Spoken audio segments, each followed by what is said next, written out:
Birovlarni tug'ilgan kuni bilan tabriklasak bo'ladimi?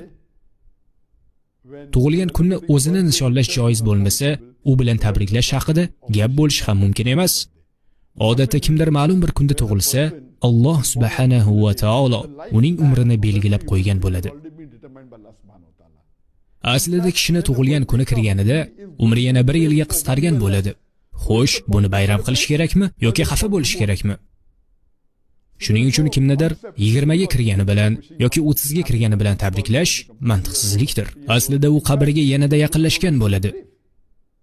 Demak, nima bo'lishidan qat'iy nazar tug'ilgan kunni nishonlash mumkin emas.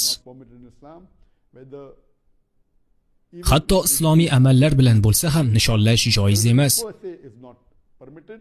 Yuqorida aytib o'tganimdek, bugungi kundagi ko'pgina tug'ilgan kun kechalari musiqa, raqs kabi harom amallardan iborat bo'lgani bois, meni musulmon birodarlar va opa-singillarimizga maslahatim, bolalarni bu kabi islomga zid bo'lgan, Qur'on va sunnat ta'limotiga zid bo'lgan madaniyatlardan saqlashingizni so'rab qolaman.